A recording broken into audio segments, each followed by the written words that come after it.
How it started? Conservatives call for a boycott of Bud Light after partnered with trans influencer Dylan Mulvaney. The company stood by its choice. How is it going? Marketing executive behind Bud Light's partnership with trans influencer has taken a leave of absence. Yeah. So Alyssa Hirschneider has taken a leave of absence.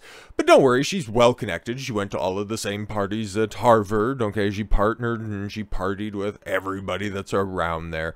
She's well ingrained, and this is just an opportunity for her to take some time away. And it's good. It's good publicity for Bud Light right at a time that they need it. That guess what, guys? Your boycott won, so that means you can just come back over and start buying all of your Anheuser-Busch products, right? I bet you're getting that itch. It's just about Memorial Day. Make sure that you guys stock up your coolers and that you just head out so you can go get plastered for that long weekend that's coming up, right, guys? Right? Yeah, I don't think so, man. Okay, keep up that pressure. It is legitimately only one stupid move away from being completely gone. All the progress that you made. Yep, in the wake of the Bud Light backlash, nothing's really changed. Somebody went on a paid vacation. Fantastic. But Dylan Mulvaney, what's this dude been up to lately? Has not posted on TikTok or Instagram for 16 days. Very interesting. Who else took that tactic early in the boycott? Oh, Bud Light. And then they tweeted out the TGIF. Thank God it's fun? Oh, exactly. We're not quite on Rumble yet. I'll be streaming there later. If you guys want to come catch that, I'll be reacting to Razor Fist's 3-part documentary about how Michael Jackson was innocent. Refresh everybody's memory when it comes to all of this Me Too shit that's going on. In my opinion, more than likely patient zero when it comes to somebody trying to run his pockets, but we'll be doing that alongside a couple of other things. I got a few other things in the ether as well. Hope to see you there. And if not, well, your loss. I don't care. But yes, what's Dylan been up to? That's kind of what I want to know. Signing more contracts in order to have bigger endorsement deals? More than likely. Remember, the Super Bowl of all of this woke crap is going to be this. It's going to be this June, guys. Like this Pride Month. Don't forget, it's coming. And boy, is it ever going to be the worst one you have seen yet. For all of those kids and all of those weird people on leashes and puppy play and all that other haram stuff. Okay, like, I mean, what the fuck is this? I've said from the beginning, this is Landon Starbuck. Okay, I have no idea who that is. Okay, pronouns were from when the pronouns were introduced, you can become whatever you feel like. Then pedophiles can identify with whatever age they feel like. Yes, because gender's just a construct, and so is age just a construct.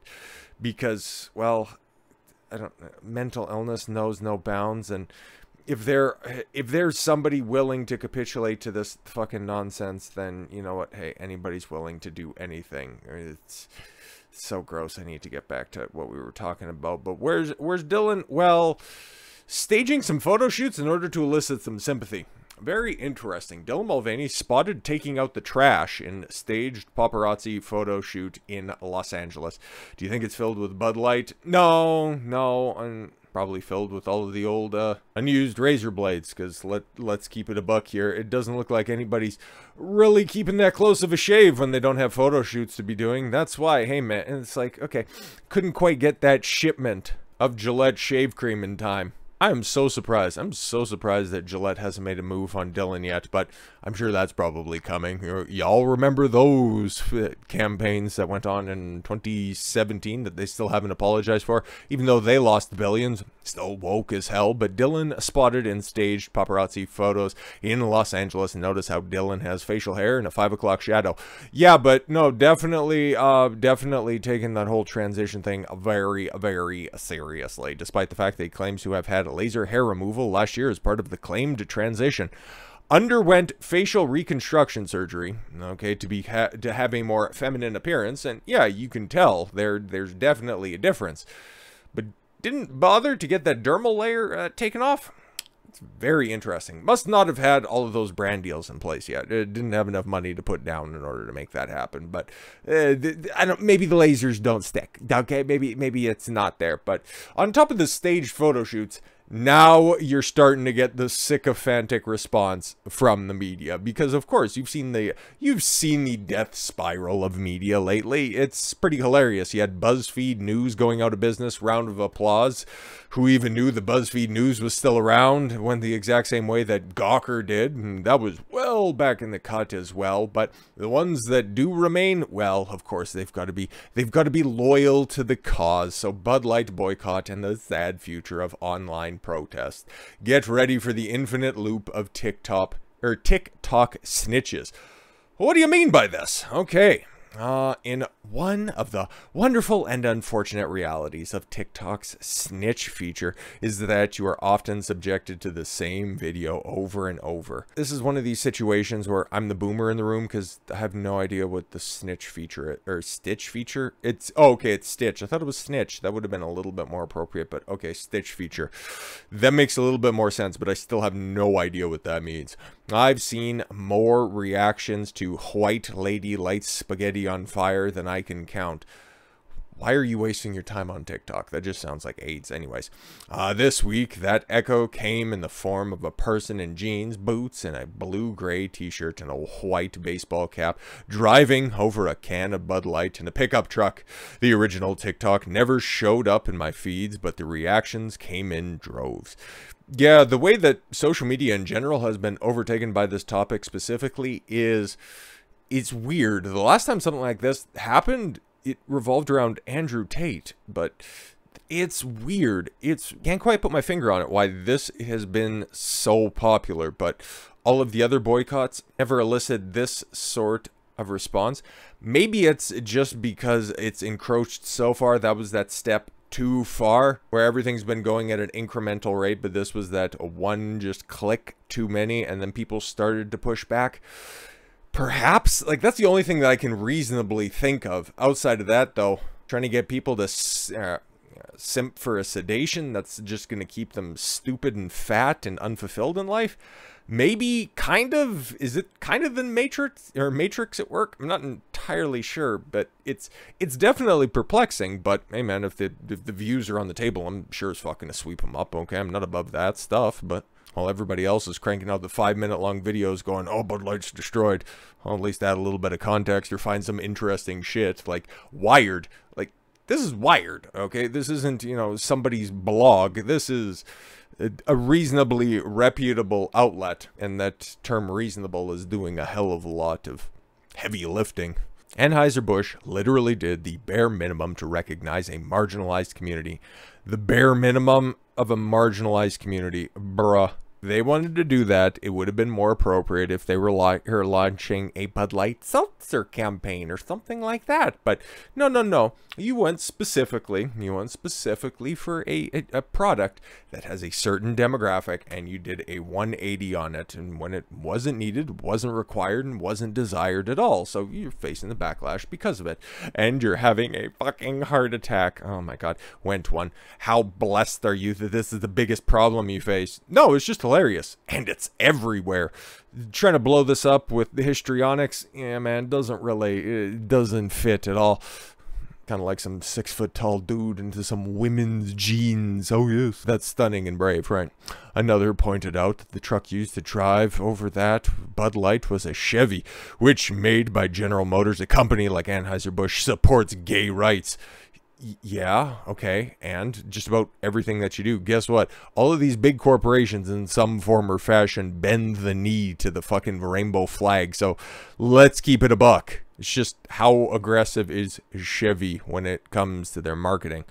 It's something that's just part and parcel with Western life, okay? See, this is how stupid leftists are. Oh, see? Oh, somebody, another corporation that sustains your life in some form or fashion also does the exact same stuff. How can you support that? Listen, hi, welcome to being a fucking conservative.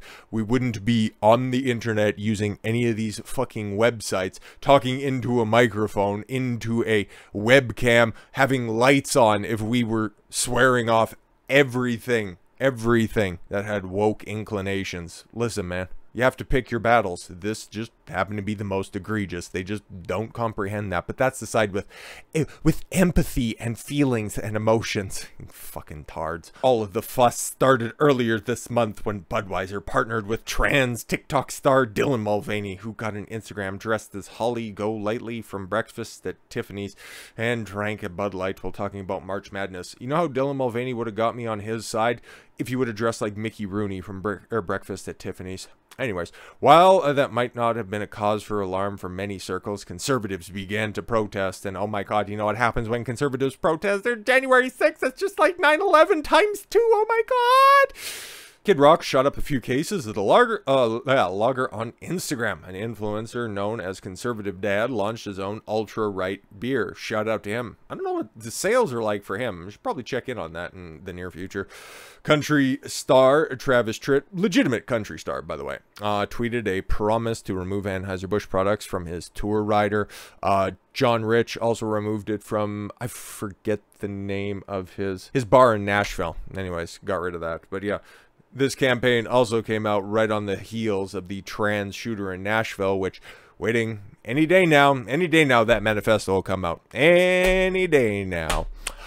Others followed Rock's example, destroying or dumping out Bud Light and several other related brews to express how upset they were that Bud Light had partnered with a trans person. Again, for the reasons that I outlined beforehand, it was a betrayal of their base and backed up by their VP that said, we need to kind of like move away from like our fratty base. And you know what the best thing to do is?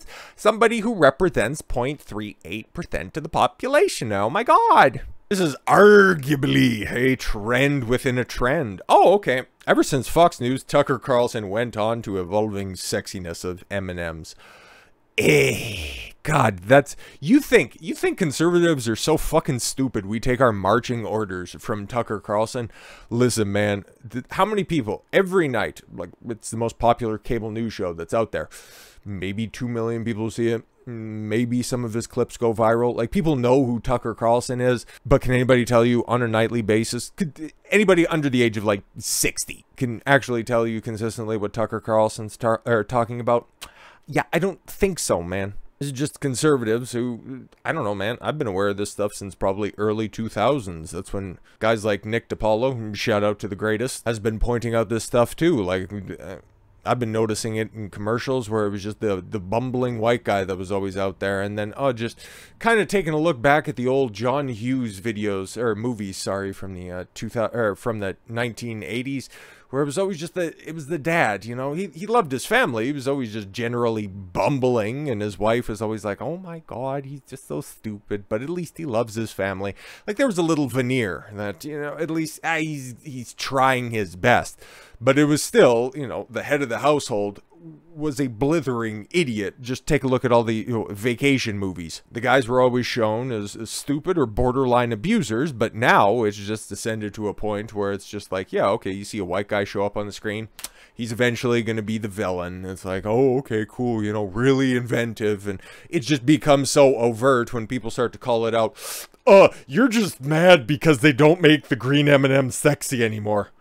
Who the fuck cares what the company does with their, you know, their mascot that's up there, especially when you got like 25 of them. It's the green one, and you're changing it. Why are you changing it? In capitulation for a fringe little group that's out there. If you were gonna tell us that the red M&M got labiaplasty because he felt like a woman, it'd be, that's very interesting. I'm never gonna eat those shitty M&Ms anymore. M&Ms always tasted like fucking chalk to begin with, so who really fucking cares when it comes to that front?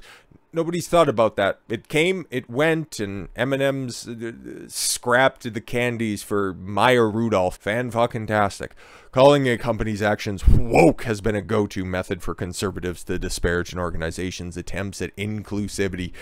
Interesting. Whenever you point it out, it's like, shut up, fascist. But yeah, it's just the other side that has those talking points. I love these articles. They may not understand the word's meaning or origin. Neither do you, but I'm sure you'll link out to something that's going to clarify. Don't fucking care. But the message seems to have gotten through that if you call somebody something by that term, then you're sure to ignite a backlash, and then a backlash to a backlash. Or, like I said at the beginning, it's just a bridge too far. This is one step too many. This, then, and, is the latest iteration.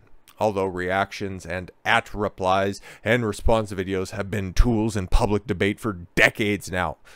Decades now. Holy shit.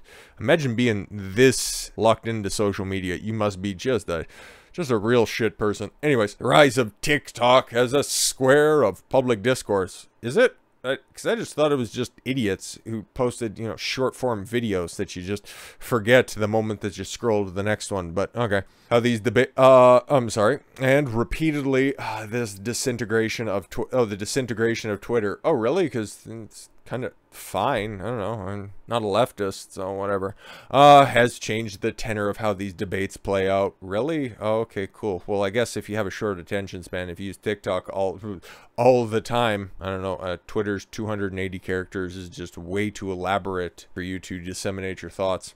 Cool. Whereas people mostly yell at each other in text, you can't do that. I thought you were trying to tell us before what words meant, but you can't yell at people in text. GIF or occasionally videos forums on Twitter. TikTok's tool allows you to let's roll the tape approach that lets users show an offending image and then comment on it or refute it with oral arguments.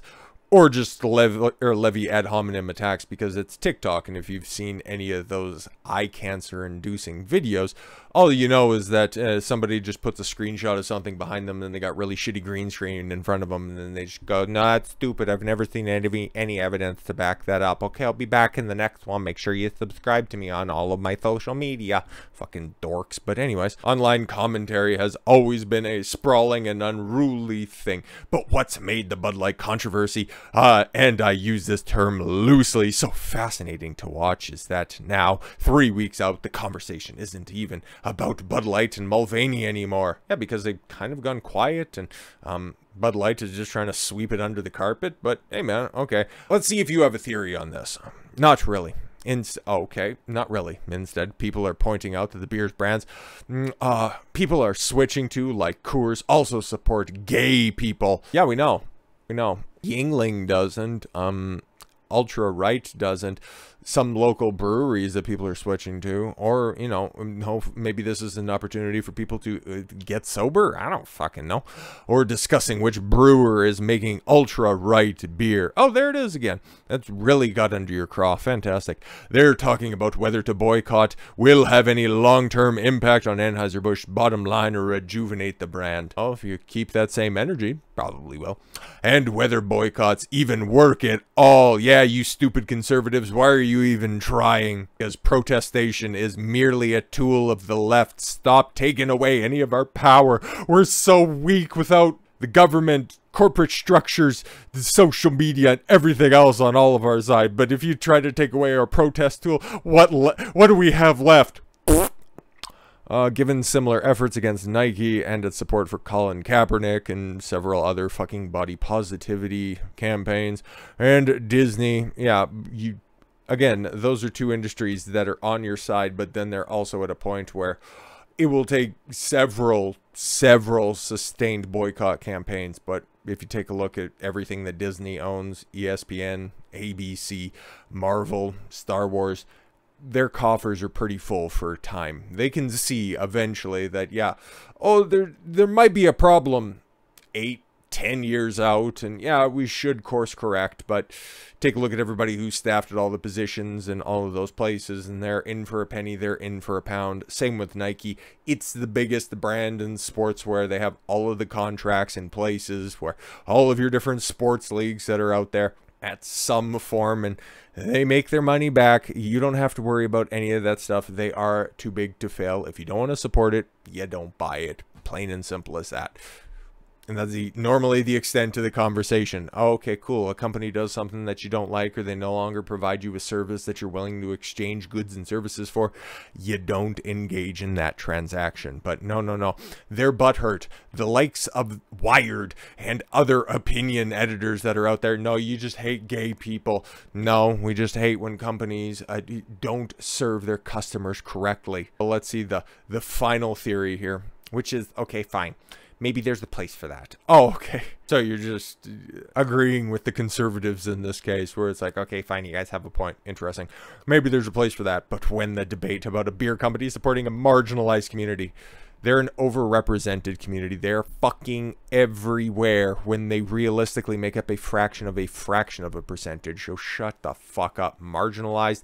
You couldn't see a more obvious community, especially with their 5 o'clock shadow and their obvious fucking wigs. But yes, it goes on for nearly a month. Oh, it's going to continue to go on because, okay, you can bridge the gap in May, but we all know that this shit is going to go fucking nuclear in June. It's eye-catching that the conversation is no longer about the marginalized community in question. Yeah, nobody cares about trans more than, you know, a bunch of pathetic white women who have nothing better to do with their time. Well, actually, the only other group of people that care about the trans community are the funeral homes, because they keep them in business. Anti-trans rhetoric is everywhere. No, not really, because you want to dismiss any of the places where these conversations are going on until it's expeditious to your argument. And if people want to destroy a lager because its parent company sent someone a few cans and $50,000+ let's keep that fucking straight, somebody's got to do something. And some well wishes. Perhaps it's time to talk about why. Yeah, because it's an obvious fucking grift and people are poking holes in it. But hey, man, you don't have to have that sort of an opinion when you have the blanket catch-all term that you just hate trans people. Fantastic. It's more nuanced and it's more layered than that. And that's normally your guys' domain, where it's not just black and white. No, it is black or it is white, whatever you want to fucking call this. This is a company trying to hop on a trend. It fucking backfired. And there's many reasons and there's many different ways that we can back this stuff up. But no, you want to reduce it down to something as simple as you just hate gay people. Okay, at this point in time, we see where that slippery slope goes. So we have evidence, you have feelings. I feel confident in one half of the positions pointed here. So with all that said, and hey, like I said before, a little bit earlier, I'll be streaming here very, very shortly, exclusively over on Rumble. It's going to be a hell of a good time. Hope to see you over there. Link will be in the description of this video where you can go directly live. 6 o'clock Mountain, so that would be 8 out east, 5 in the west, and then 7 in the central. I'll be going for at least a couple of hours, more than likely. Hope to see you over there. But if not, we'll see you tomorrow. We got, how many of them? Not 1, not 2, but we got 3 of them. 3 of them coming out tomorrow. So I'll at least see you there if you don't want to imbibe. So with all that said, thank you all very much for the gift of your time. I've been Don Consuelo. I want you to follow your gut and get after it. Take care, everyone.